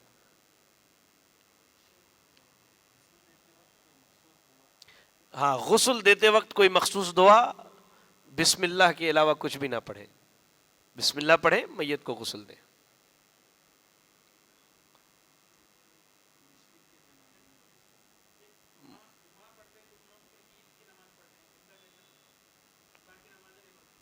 شیخ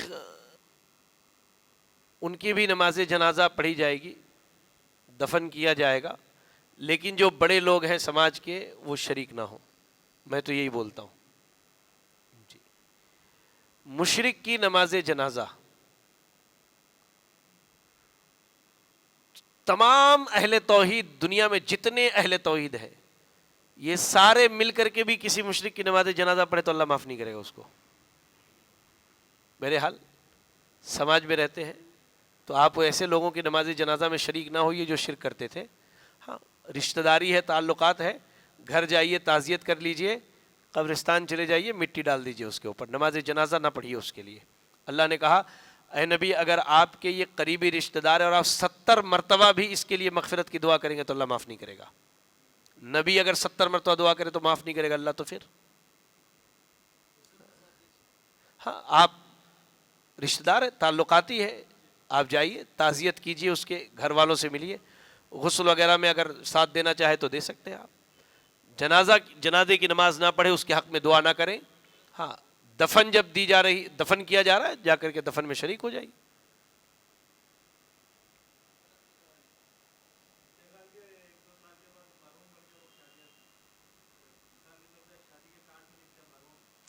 نہیں لکھنا چاہیے شیخ، نہیں تو وہ لکھنے کا ہی نہیں ہے، جو زندہ ہے ان کا لکھے نا۔ آپ ہنسیں گے میری بات سن کے، بسا اوقات شادی کے موقع پر رشتہ دار ناراض ہو جاتے، قریبی رشتہ دار، کیا یارو ان کا نام لکھے، ان کا لکھے، ہمارا نام نہیں لکھے۔ زندوں کا نام لکھو بھائی، یہ لوگ استقبال کے لیے کھڑے ہیں۔ بسا اوقات پہچان کے لیے لکھا جاتا ہے، تو فلاں، جیسے مثال کے طور پہ میری والدہ فوت ہو گئی، تو محترمہ شاہدہ خاتون رحمہ اللہ اور ان کے اہل خانہ آپ کے انتظار میں ہے، یا مرد ہے تو محترم فلاں رحمہ اللہ، یہ لکھیے آپ، مرحوم نہ لکھے۔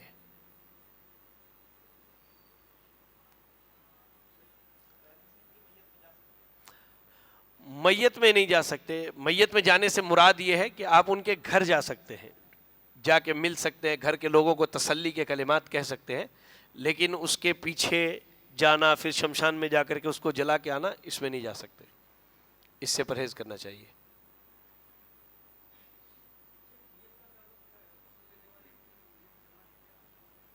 غسل دینے والے کی یہی نیت ہونی چاہیے، بیچارہ فوت ہو گیا ہے، میں اسے غسل دے رہا ہوں، اس کو زبان سے کہنے کی ضرورت نہیں، آپ دل میں ارادہ کر لیجئے، کافی ہے۔ جی آپ کی آواز نہیں آ رہی۔ اچھا ہاں، وہ بات رہ گئی تھی، جی جزاک اللہ خیر۔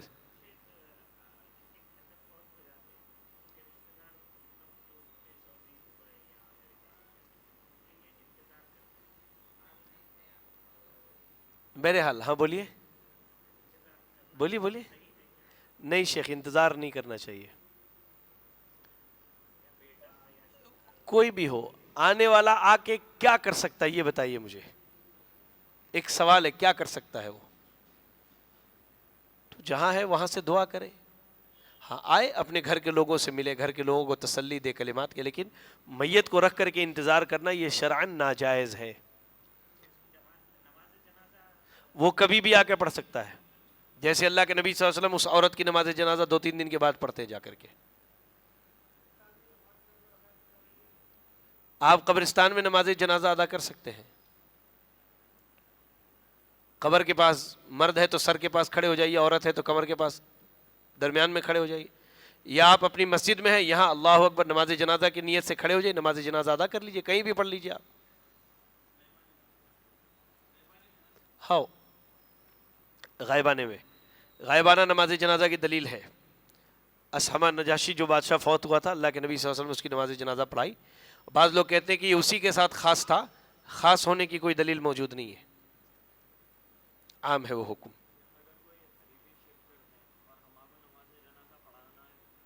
نہیں پڑھانا شیخ، وہاں ڈٹ کے بولنا میں نہیں پڑھا تو انہیں شرک کرتا تھا، لوگوں کو معلوم ہونا۔ اس دن اگر جھک گئے، پوری زندگی اپنے آپ کو کوستے کہ میں نے ایک مشرک کی نماز جنازہ پڑھائی ہے، اور اس دن ڈٹ گئے، پوری دنیا مخالفت کر لے، اللہ آپ کا راضی ہو جاتا آپ سے۔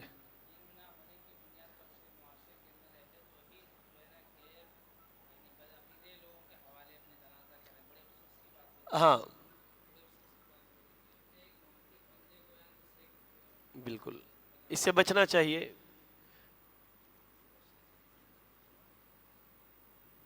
چلے ٹھیک ہے، عورت اگر ہے تو کوئی کپڑا ڈال دیجئے تاکہ اس کا جسم سمجھ میں نہ آئے۔ مرد کے لیے ڈالنے کی ضرورت نہیں ہے شیخ، اور اس پہ قرآن کی آیتیں بھی لکھی ہوتی ہیں، اور وہ قبرستان جانے کے بعد ایسا فولڈ کیا اور کہیں کونے میں ڈال دیا، لوگ چڑھ رہے ہیں آ رہے ہیں، وہ کام کوئی غیر مسلم کرے تو پوری قوم جو ہے آپ کے چورستے پہ کھڑی ہو جائے گی، وہ کلاک ٹاور کے سامنے، او ہماری آیت، قرآنی آیت کے ساتھ بدتمیزی و بے حرمت ہے۔ کیا ضرورت ہے اس پہ قرآنی آیت لکھنے کی؟ کیا فائدہ ہے اس کا؟ جو آدمی پوری زندگی قرآن نہیں پڑھ رہا ہے، عمل نہیں کر رہا ہے، اور آپ ایک قرآنی آیت کی چادر رکھ کے اس کی مغفرت کروا دیں گے؟ یہ سب چیزیں شیخ، آدمی اگر اہل توحید میں سے ہے، ٹھیک ہے، اس کو بغیر کفن کے بھی دفن کریں گے تو اللہ معاف کر دے گا، جیسے مصعب ابن عمیر رضی اللہ تعالیٰ عنہ کا معاملہ ہوا تھا۔ اور اگر آدمی مشرک ہے، اس کی کفن کو خانہ کعبہ کے ساتھ طواف کروا لیجئے، حجر اسود کا بوسہ دلوا لیجئے، کعبے کے دروازے پر رگڑ کر کے لائیے، پوری دنیا میں جتنے مزارات ہیں سارے مزارات پر گھس کر کے لائیے، زمزم میں دھل کر کے دفن کیجئے، پھر بھی اللہ تعالیٰ اس کو معاف نہیں کرے گا۔ یاد رکھیں آپ اس چیز کو۔ ہاں، پلانا تھا شیخ اس کو زندگی میں، کیا تو بھی شفا ہو جاتا تھا۔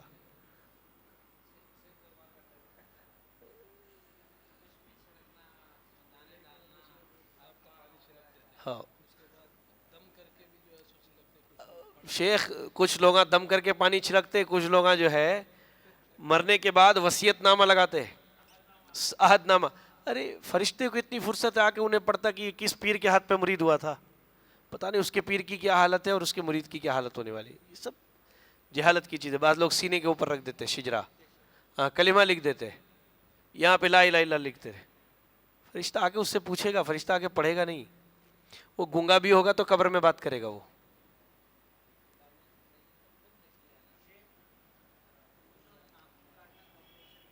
ضروری نہیں ہے، اگر آپ مناسب سمجھ رہے ہیں تو کاٹ سکتے ہیں۔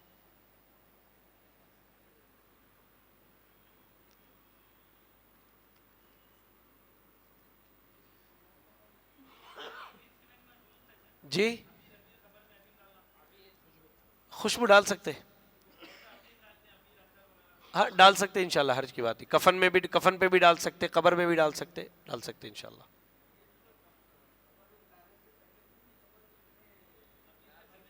نہیں خوشبو ڈال سکتے شیخ، کوئی حرج کی بات نہیں۔ اس کے کئی فوائد ہیں، ایک تو وہ جگہ خوشبودار ہو جاتی، دوسری چیز بسا اوقات خوشبو سے جانور اس کے قریب نہیں آتے، اس واسطے بھی ڈالتے ہیں لوگ۔ بعض لوگ اس پر بیری کا پتہ رکھتے ہیں، کانٹے دار چیزیں رکھتے ہیں تاکہ کوئی جانور اس کے قریب نہ آئے، تو کوئی حرج کی بات نہیں۔ یہ ایسی چیزیں ہیں جس سے دین کا کوئی نقصان نہیں ہمارا، اور نہ ہی اس کے ساتھ کوئی عقیدت جڑی ہوئی ہے۔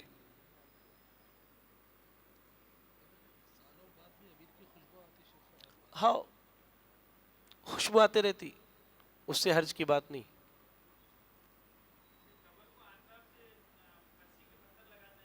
نہیں لگانا چاہیے شیخ، اس سے کیا بھی فرق نہیں پڑتا شیخ، کیا بھی اس سے فرق نہیں پڑتا۔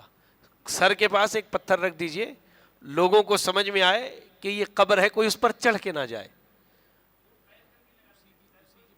نہیں ضروری نہیں ہے، ہاں، اور آپ پیر کے پاس بھی رکھ سکتے تاکہ سمجھ میں آئے یہ قبر کا حصہ ہے۔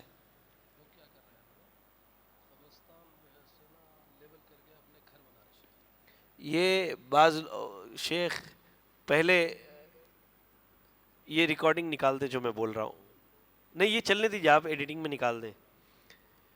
پہلے ہمارے جو قریبی سیاستداں ہیں یہ زمینوں پر قبضہ کر رہے ہیں، اس کے بعد پھر ہمیں سمجھا رہے کہ وقف کے لیے لڑنا ہے ہم کو، قبضہ آپ کرے، لڑا رہے ہمارے کو۔ قبرستان کی زمین آپ لیے، قبرستان کی زمین پہ میرج ہال آپ بنائے، قبرستان کی زمین پہ اسکول آپ بنائے، اور ہمارے کو سمجھا رہے کہ نہیں اس کے لیے ہمیں جان دینی، اس کے لیے ہمیں لڑنا ہے۔ اللہ کی پناہ ایسے سسٹم اور ایسے نظام سے۔ جو لوگ بھی اس طرح کی زمینیں ہڑپتے ہیں یا قبضے میں لیتے ہیں، ان کا انجام قیامت کے دن بہت بھیانک ہونے والا ہے۔ اللہ ہم سب کو اس سے محفوظ رکھے۔ کیا عورت کی میت کو خوشبو لگا سکتے ہیں؟ بڑا بہترین سوال ہے۔ اب بتائیں آپ، لگا سکتے کہ نہیں لگا سکتے؟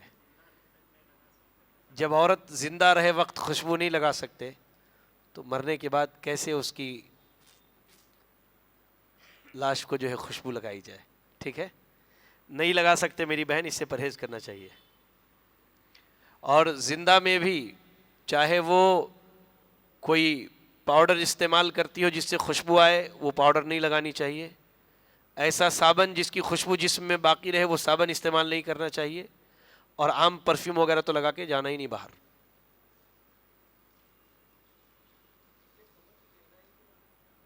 قبر کی گہرائی آپ کے شہر میں جو عام ہے وہی رکھیے آپ. کوئی قید نہیں ہے کہ مرد کی قبر کی گہرائی زیادہ ہو، عورت کی قبر کی گہرائی کم ہو. آپ کے سماج میں جو عام ہے وہی رکھیے آپ.